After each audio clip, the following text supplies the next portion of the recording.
it going, guys? Phoebe here. So it's day 2, Saturday of the convention. I have been here for a while already. It has been hectic because there has been panels and so many things to look at. Having so much fun. It's going to be so good. Unfortunately, I had to leave early because of the community day, but trying to get as much footage as I can for you guys. I hope that you've been enjoying what I have put out so far. So yeah, I'm heading to another panel at the moment, a Gynex panel. It is very noisy in here. Hang on a second, finally, outside. Yeah, I'm heading to another panel because there's a Gynex panel on at the moment. Originally I wasn't going to go see it, but I wanted to at least try and get the end part of it so then I can get a little bit of footage for you guys. Plus I'm kind of interested as to what that panel actually is. Also, today is the channel's 3-year anniversary. We've been doing YouTube for 3 whole years, which is amazing. So thank you everyone who has supported me up until now and continue to support me. I hope you guys stick around for a long time because that's what I'm definitely going to be doing, is doing YouTube for as long as I possibly can. I think so far today my favourite thing that I've seen would probably have to be the Worbla Panel. That one was pretty cool. Okay, now let's get a good view of what it looks like down here, because yeah, it looks pretty cool. There are so many people here. Let's have a look. Well, you guys can't even see me at the moment. There we go. That's better. Let's look down here.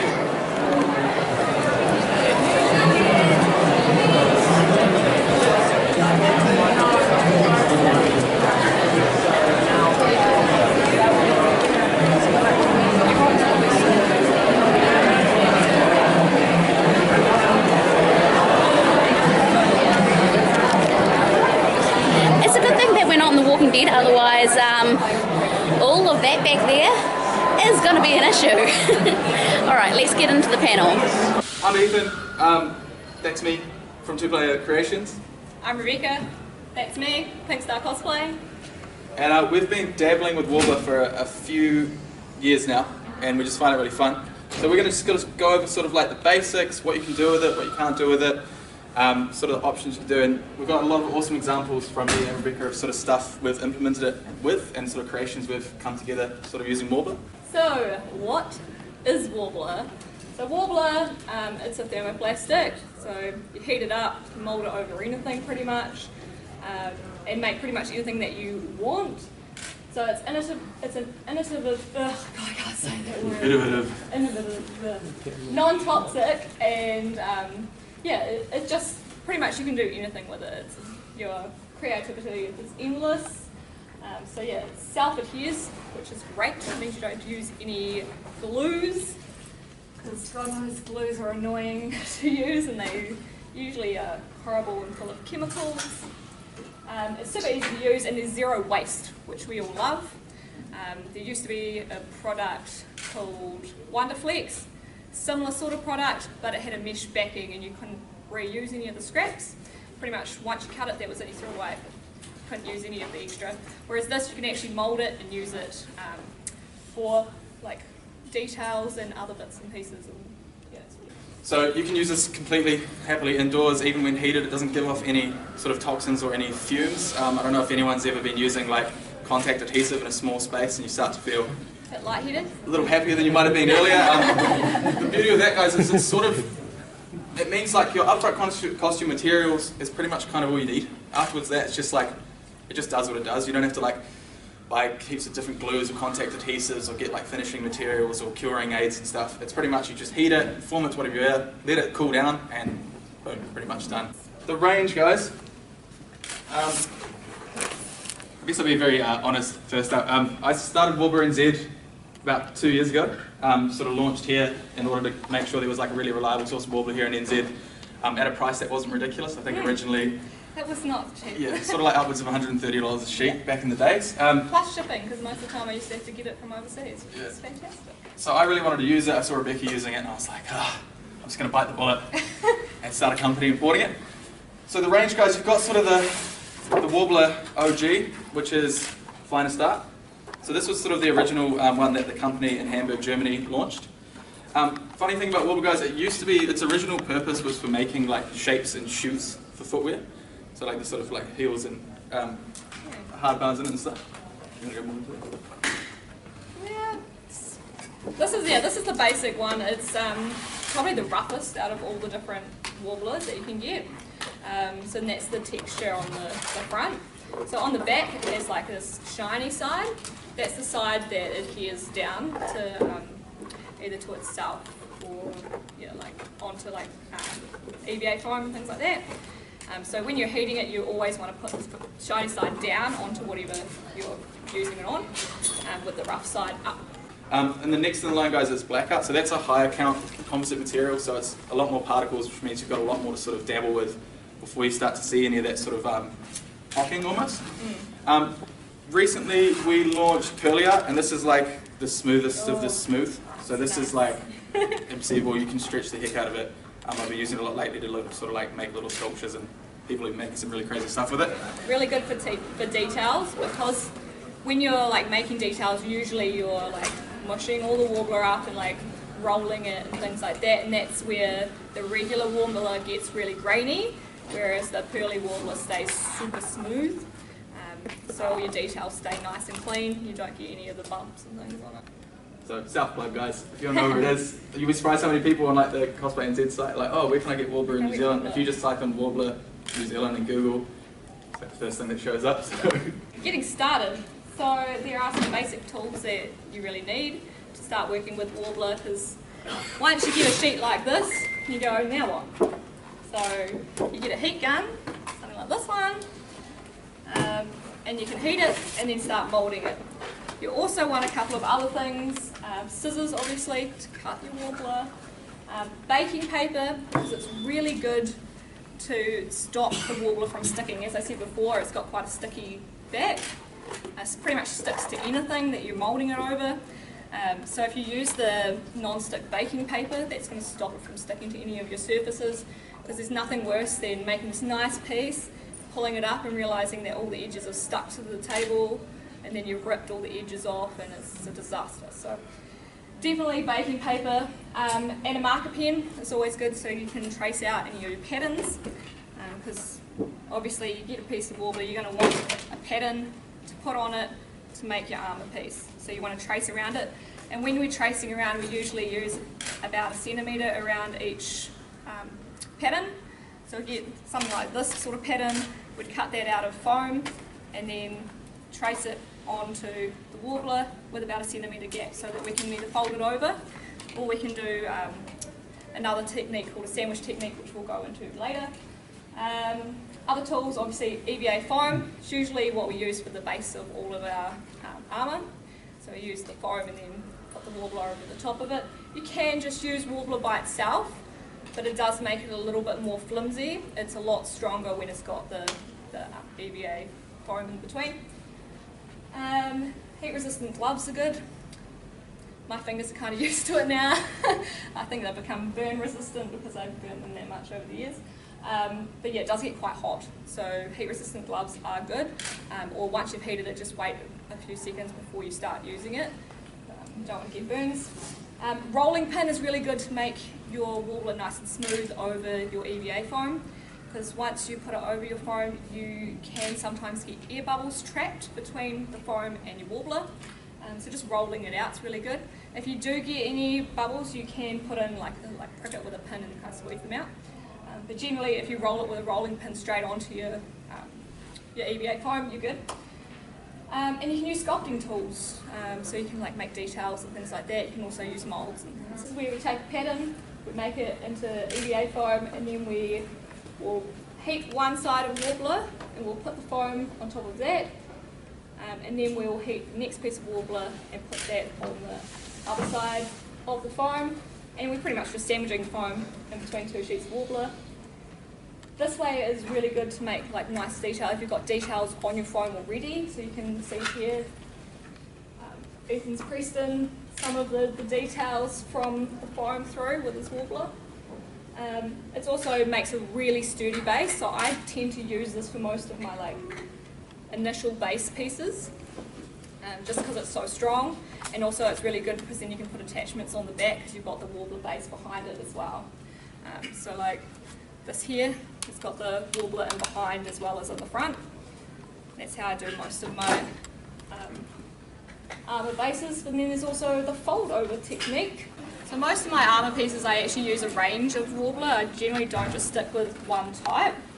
As I said, I prefer to use the regular Worbla for my base, and then I'll use, like, I'll go in with like either the black Worbla or the pearly Worbla now to do my details, just because it's a bit smoother, and like some of those. The sort of way you'll see it's going off is you kind of, if you're blasting it at the glue site, you'll see it kind of almost the shine go away from it and it'll go a bit matte, and that means that you've sort of activated the resin that's in it.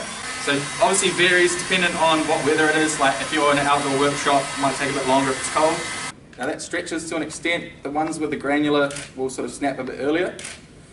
But if you can see by that, guys, it just turns into this kind of sticky, fun mess. And then anything you can do with it, like roll it, twist it, carve it. The best thing about this, guys, is it's infinitely reheatable. So if you mess up a design, or you're halfway through something and you realise you want to add more detail, you just blast it again. You can keep working it. You can even get to the point where, like, I've been halfway through a build and I've been happy with it, and I've just pulled all the wool off, reheated using something completely different.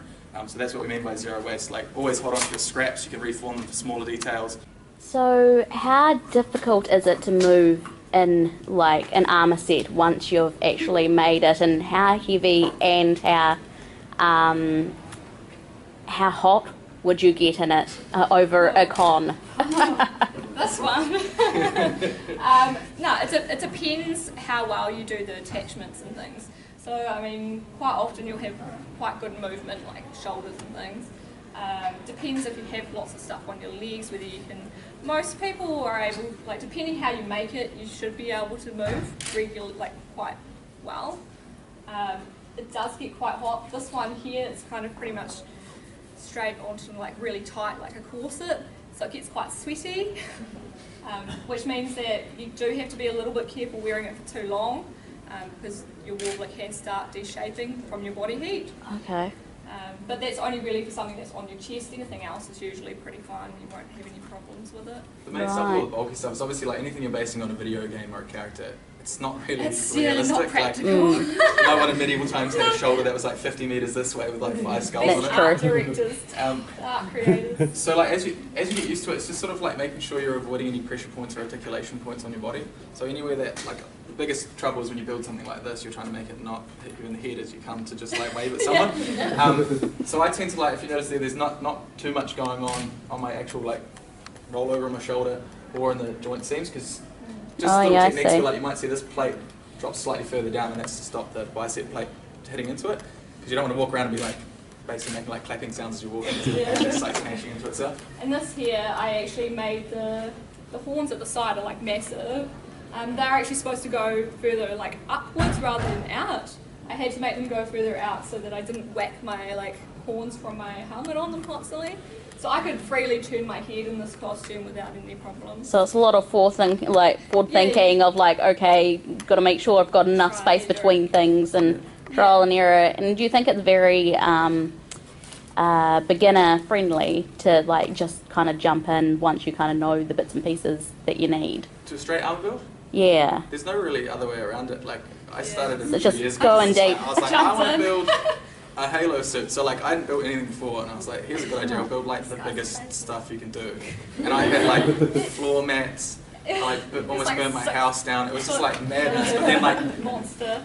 As you get through it, you'll be like, oh, and you kind of catch up, because like a lot of people, like, it's been like, I feel like a lot of people spend too much time like researching or looking into it, watching tutorial videos. It's like, if you're not getting hands on, you're not going to really learn anything. And like, if you look back at that arm set, it looks terrible. Like, there's like massive holes in it. It makes no sense. It was like, I essentially made an oven on my chest out of foam. So I was just sweating, dripping sweat. Whereas you come down to this, and like, I haven't, because I'm using like the Worbla to get the base structure a lot sturdier, I don't have to use as much sort of like foam structure, so it's a bit more breathable.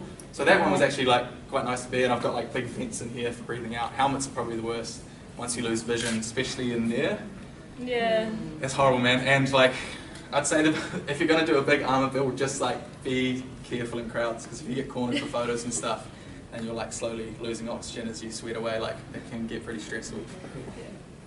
Sweet. Yes.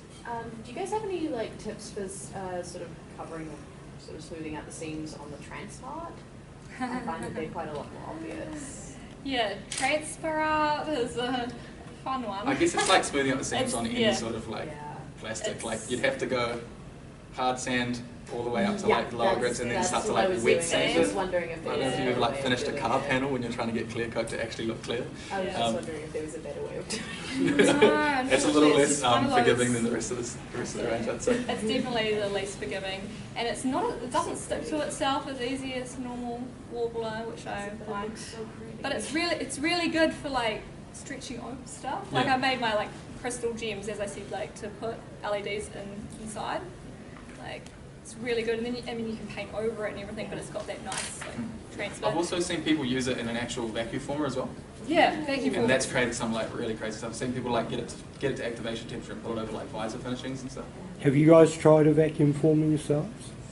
I don't have access to Yeah, it. exactly. That'd be it. I've seen it do it, but I I have done many a Google on how to make one at home. I've stretched it over stuff like this, like myself, like personally, like stretched it, but not vacuum form. Yeah. Wish I could. So we're talking about sweat and like, do you like wash your armor costumes, and how would you do that? That's a loaded question. I've had to do it once because it was honestly like, this is an embarrassing thing to say to a bunch of people. You get like so stinky. So like, I tend to get like baby wipes. Yeah. So if you're foam internal, you can just wipe out the inside, which you will need to do because it'll get funky. Yeah, you don't want any fungus growing in your like inside armor. Yeah, baby wipes are probably the best thing. Don't get it too wet, because obviously that's going to ruin your paint job if it gets onto the outside. I mean, generally the inside's not painted, it's just like this. Anything will just wipe off this really easy, so you can just use water, or baby wipes are generally the best. So guys, that's probably all the time we have. Did you have a favourite? Cool work, by the way. Thanks, man. I'd say these two were best. Yeah, I think these two have been asking all Could the you guys questions. mind sharing? I don't mind. Sweet. If you come up nice, just grab, take it. Awesome. Thank you guys so much for coming. Thanks so much. I really appreciate it. Yeah, 'cause it's actually This is the type of thing that I'll be looking into. So you want that sheet? Yeah, I wouldn't mind taking just that. I'll take that. Actually, so what was that? Hold on. The other one that she was talking about was like a black one, wasn't it? Yeah, that black one. Yeah, that's the one. It's a. I might grab that because that's the type of thing they'll be looking at. Awesome. Cool, love those. Actually, yeah, I'll grab that and that. You painted this as that, right? Thank you. Yeah, so that's It's going to be interesting to take back. Okay, look what we got, guys. Because I asked a good question. Yay! So apparently the Gynax panel has been shifted from its original time to Monday, which actually works out really well for me. Just hoping that it's not going to be during like the minimal amount of panels that I actually do want to go to, because that would just be annoying. So we'll just wait and see. Either way, I'll try and get a little bit of it if I can, hopefully. But yeah, then I need to shoot off just after 3, so that's why I said only a little bit, because I've got to bus back to my room, drop off my stuff, and then vlog the Pokemon Community Day. So today has been hectic. The best thing about where I'm going to be located while I'm doing the recording is that my room is pretty much right there. Like, I'm just going to be going around the block the whole time. So that's great. I won't have to walk too far to get back home.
versions of the Doctor, right here. Miscellaneous characters down here. I don't know what they do with me. Oh, yes, Ruin Ride, good. October Armageddon, yes. Hey, who turned out the lights? Excellent. The TARDIS and K9. Oh, I see. Several visits. Double the evil. Oh, the new Doctor. Yes. But I'm coming down to the front of the stage as well. Oh, good to see you. I always enjoy seeing fellow creepy people.